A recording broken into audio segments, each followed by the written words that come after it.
Nowadays, is love just a swipe away, or are we caught in a transactional game of modern dating? In this video, we're going to explore the shocking realities of how technology, societal changes, apps, and many other components of modern day society have actually turned love into quite a transactional experience. Most of all, and most importantly of all, we are going to talk about what you can do if this is not the type of relationship or love life you want to have. So we'll start by talking about what the differences are between transactional love versus healthy interdependence and what that actually translates to in terms of how to really improve the quality of our connection and authenticity in terms of our dating life. And we'll also talk about why dating has even become so transactional to begin with, what the root causes are, and then most importantly, what a healthy relationship should look like if we don't want to be in these transactional vicious cycles and instead want to be in something that's actually more congruent and aligned with real, tangible love at a much deeper level.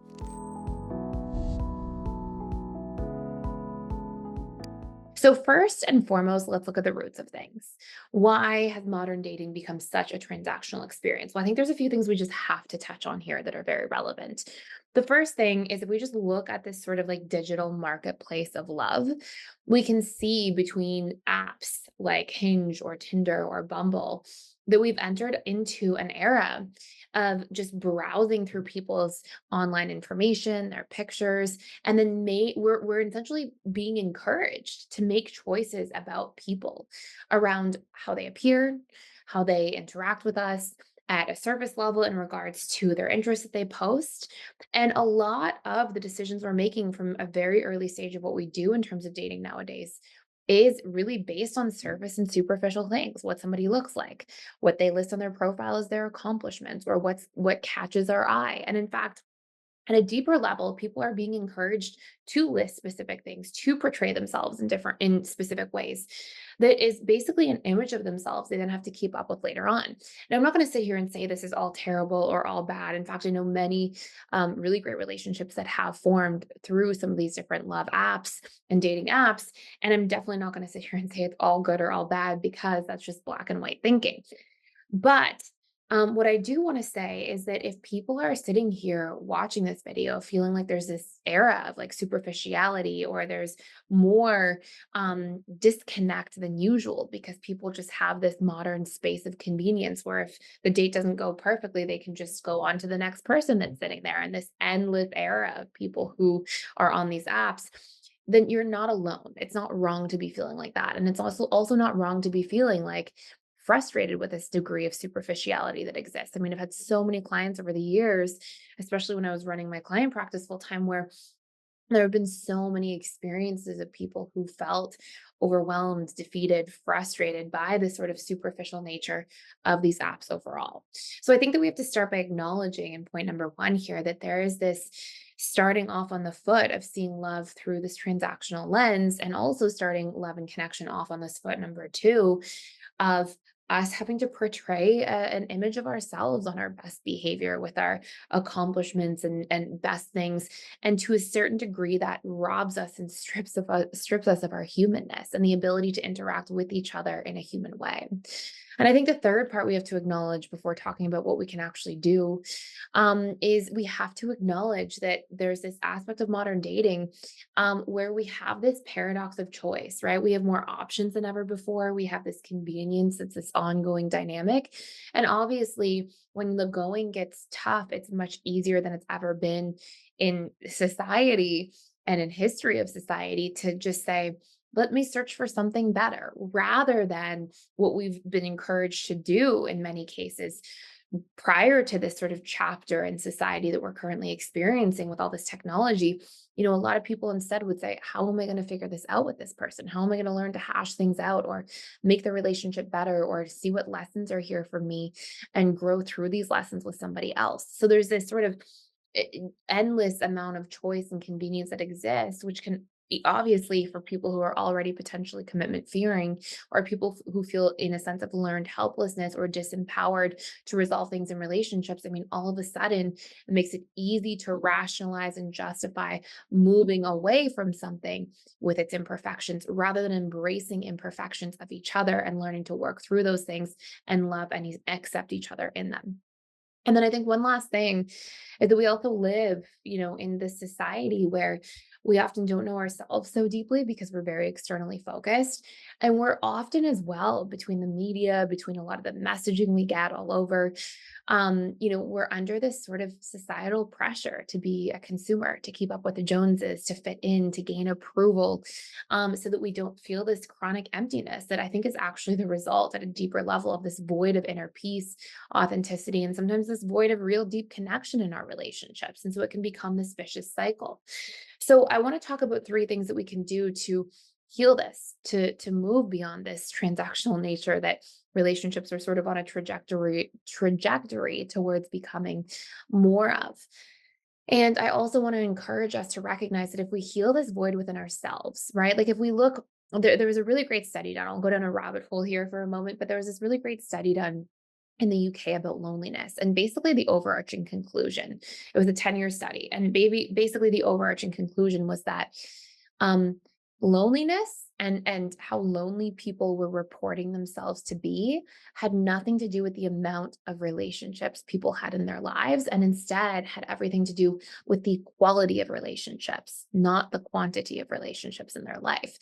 And so what you would see is that if people felt like they had one or two close relationships where they could really be themselves, really be vulnerable, felt really seen and known and deeply understood by somebody in their life, they reported significantly less loneliness than even people with five or six relationships in their life on an ongoing basis.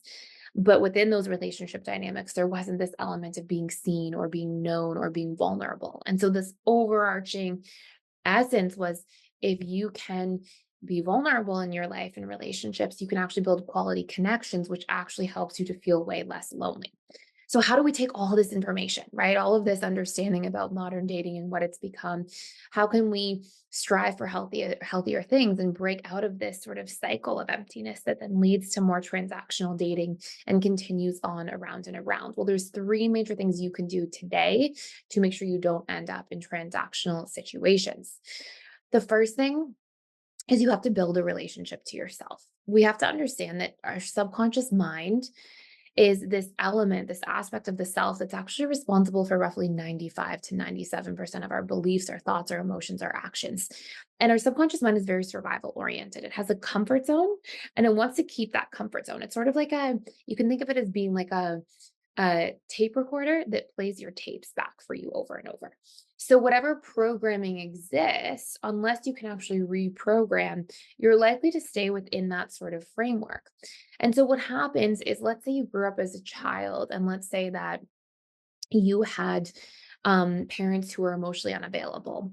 Well, what that does is it conditions the relationship. In other words, forms the tapes you have in the tape recorder and the relationship to yourself. So if you had emotionally unavailable parents, you probably became emotionally unavailable as a person in the relationship to yourself, which will, of course, make you more emotionally unavailable to people in your external life. And your subconscious will work to keep these things the same. But a lot of these patterns that we pick up in childhood also come from society in a sort of suboptimal way. It reminds me of a quote by Krishnamurti that says, "It is no measure of good health to be well adjusted to a profoundly sick society." And, I'm not saying that emotional unavailability makes you profoundly unwell or anything like that. We all have our different programs that are not working on behalf of us. But I think what I'm trying to get at here is that it's valuable to realize that there are going to be programs within all of us, particularly if we grew up with an insecure attachment style and we saw some tumultuous or sort of inconsistent patterns in our childhood. There are going to be tapes in our tape recorder that are not working on our behalf. They're not working for the things that we want. And so if instead we can see, who am I and what are my actual needs and how can I start to really meet these needs in the relationship to myself and show up for these things that I'm yearning for. For example, how can I become more emotionally available to myself if my history is to be coming from a space of emotional unavailability? And as I actually do that through repetition and emotion, it's a repetition and emotion that reconditions your tapes. So that will actually create a subconscious comfort zone of emotional availability. as you're becoming more emotionally available to yourself, for example, through journaling, through meditating, through checking in with yourself, through, working on building emotional literacy, expressing more emotions, tuning into what you're feeling, all of these things will then allow you to build an emotionally available bond with somebody else because that is your foundation that you've reconditioned within yourself. And this is a big part of how we actually build the relationships we want in our lives rather than just end up on autopilot in relationship situations that mirror back to us whatever programs and patterns we developed and saw in childhood. Number two, okay, this is like the really important stuff here. I'm going to actually maybe put like number two and three together here because this is the real deal. When we get into relationships where they are based on interdependency, okay, so interdependency, we can sort of imagine that on one end of the continuum, you have codependency. On the other end, you have counterdependency, like I'm unwilling to compromise to meet your needs. We should just be responsible for our own needs, and that's it. That's counterdependency. Codependency is I should meet all of your needs, you should meet all of mine all the time. But unfortunately, that ends up being a lot of mind reading, a lot of expectations, doesn't really foster a lot of room for communicating our needs and sharing our inner world with each other. And that has a lot of downsides. Instead, interdependency is I can meet my needs and I can self soothe, and I can express my needs to you and trust that you're going to do your best, and vice versa, right? We'll do that for each other. And a lot of people will say, well, if we need somebody else to meet our needs, then it's still a transactional relationship. And that's really partially true. And there's a lot more to it than that. We may still need other people to meet our needs, and that may be sort of the lifeblood of how we exchange energy and do a relationship. But there is modern dating, which I'll give you an example of in a moment, where it can actually be very transactional. And then there is a deep sense of inner care and supportiveness combined with healthy communication that gives us interdependency. So I really want to explore these differences here for a moment. I remember I had a client years and years ago, and he said he was going to see a matchmaker. Came in, it was his first client session. He was kind of telling me what his pain points were, what his challenges were. And he said, but one thing I'm looking forward to is I'm going to see a matchmaker. And here are all the things I want in a wife. And he had all these things written out. And he said, these are all the things I want in a wife. And he was very clear and very specific and said things like, I want her to be great at cooking. I want her to, every day make sure that she's doing ABC. I want her to be the type of person that does DEF. And he had all these things. And he said, and in exchange, I will be a provider in this way, this way, this way, and had these listed things that he was going to do. And I could see sitting there that his idea of relationships was about, I'm going to do these things, you're going to do these things, and we're going to exchange them. And that's the sort of transactional nature. But we have to acknowledge that we are not robots. We are humans. And one of our greatest needs is to love from the depths of our authenticity, and to both give love meets a lot of needs for each of us and to receive it. And love is not going to come from one person doing the dishes and the other person buying the groceries. Transactions are not what actually foster love. Love will come from a deep vulnerability and understanding of each other. Love will come from allowing yourself to be seen and to be known by the people you love in your life. An example would be if you know that your partner appreciates being acknowledged in the relationship, and your partner knows that you love in a relationship and appreciate quality time, that you both communicate these needs to each other in the relationship and check in with one another in the relationship to make space and time for the things that are meaningful to both of you, and check in to see, are these things happening enough? How are we doing? And in the authentic expression of what is meaningful to you in this shift, this sharing and changing of who you are, in that authentic expression, there is an element of vulnerability, because it's not vulnerable to say you cook and I'm going to buy the groceries, right? There's no vulnerability there. There's nothing about what makes you tick, what makes you feel seen, known, what's meaningful and valuable to you in a relationship.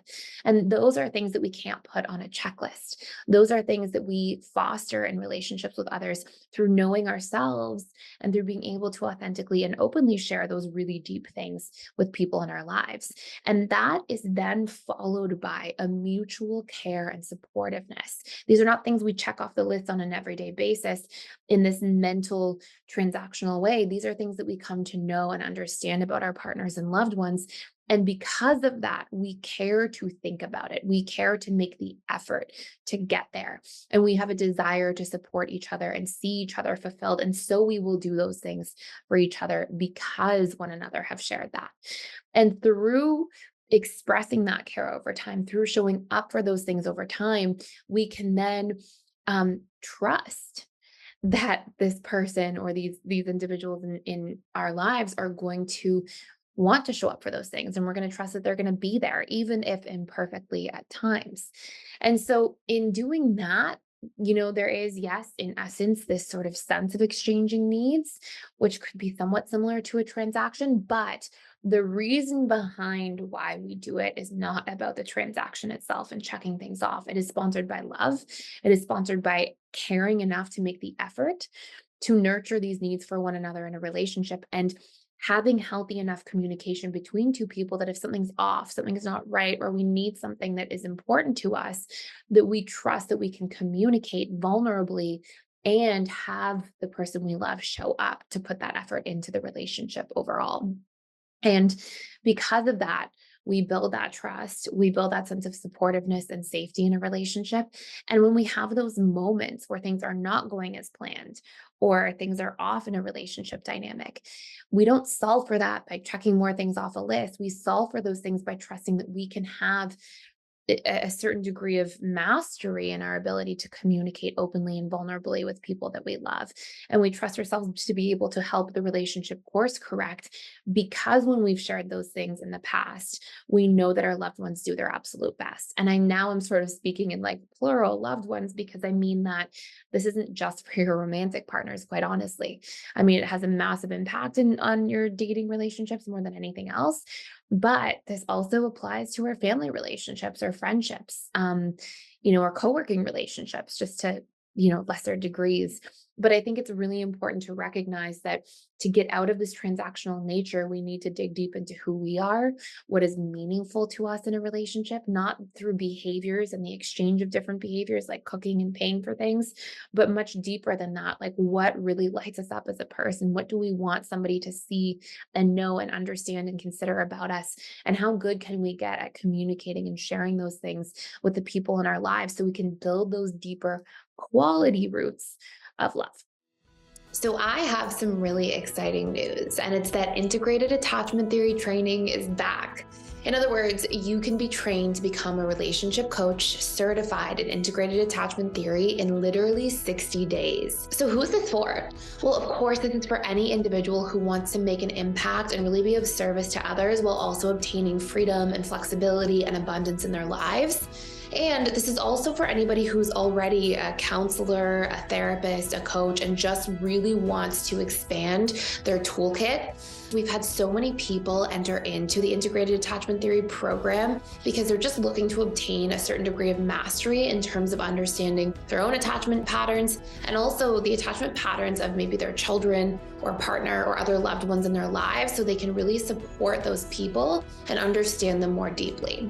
Now, please keep in mind that the last 2 times we ran this program, we filled up very fast. In fact, we oversold the programs and sold out completely. So if you're interested, click the link below to learn more and dive in with me. And I'd love to see you on the other side before seats run out.